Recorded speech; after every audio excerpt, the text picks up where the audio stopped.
Sony logró miniaturizar los audífonos hasta unos 42 gramos, reemplazando los imanes de ferrita con imanes mucho más pequeños y fuertes de samario de cobalto. El Walkman envía una señal eléctrica que lleva la onda sonora que el audífono debe reproducir. La señal crea un campo magnético en la bobina que atrae o repele el imán de samario de cobalto. El movimiento de la bobina hace que el diafragma del audífono vibre, creando las ondas sonoras que escuchamos. Fue la primera vez que las personas pudieron escuchar cualquier música que quisieran, en cualquier lugar y en cualquier momento, sin molestar a nadie más.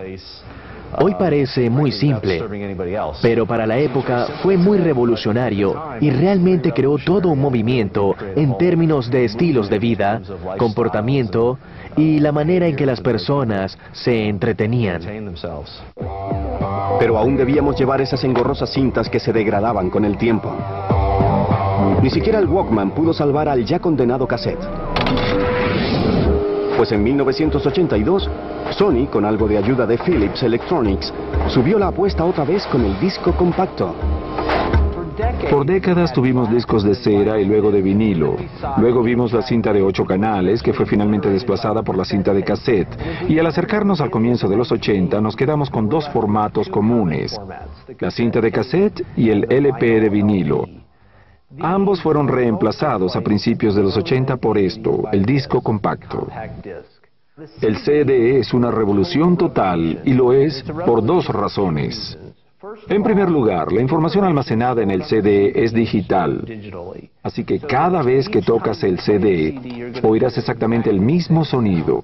Y la segunda razón para ser revolucionario es que hay mucha información almacenada en el CD comparada con un disco de vinilo.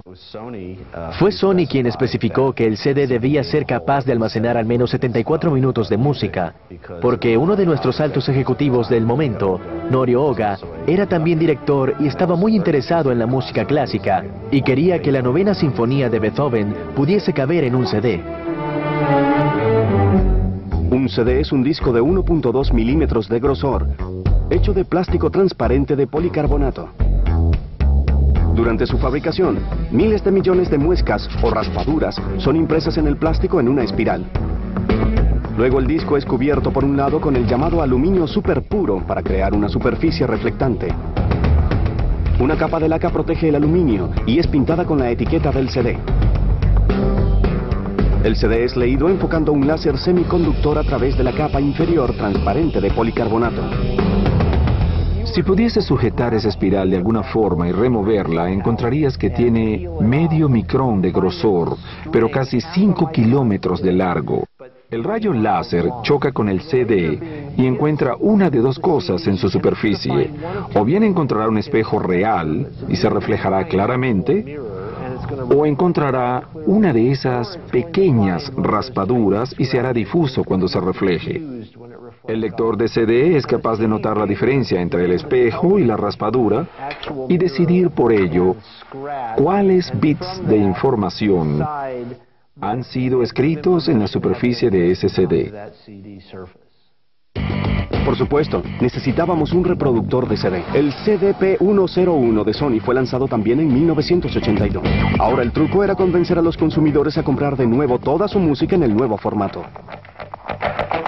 Pero cuando las personas lo encontraron, visitaron amigos o entraron en contacto de algún modo con el CD, la calidad de la música y el hecho sorprendente de que siempre tendría esa gran calidad hicieron que se adoptara rápidamente. También lanzamos después el Discman, que era una versión en CD del Walkman, haciendo del CD un medio portátil para disfrutar la música. Mientras muchos usaron la tecnología para retirarse a sus propios mundos, algunos la adoptaron por razones más sociales. El primer teléfono celular portátil comercial, el Dynatac 8000X de Motorola, nos mostró que podíamos estar en contacto en el camino. Teníamos el teléfono normal, luego el teléfono de auto y después el comienzo del teléfono celular portátil. Ahora lo vemos como algo totalmente cómico, pues es gigantesco. Pesa cerca de 1 kilogramo, pero en ese momento esto era tal vez el objeto más genial que alguien podía poseer. Costaba cerca de $4,000 y tal vez $1 o $2 por minuto usarlo. Pero no tenía cables, y eso era lo más importante. Igual que los celulares modernos, el Dynatac era básicamente un sistema complejo de radio.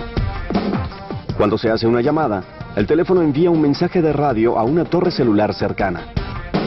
La torre establece la llamada con dos frecuencias, una frecuencia para su voz y la otra para la voz de la persona con quien habla.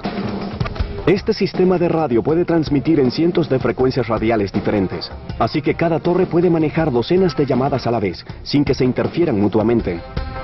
Si un teléfono se mueve, su señal se transfiere de una torre a la siguiente, espaciadas unos 3 kilómetros. Los celulares finalmente pasaron de señales análogas a digitales, y como todo lo demás, se hicieron más pequeños, rápidos y afortunadamente más económicos. Haciendo esa importante pregunta de los 80, ¿a quién vamos a llamar? La tecnología de bolsillo había llegado para quedarse y proliferó en muchas formas de entretenimiento y comunicación.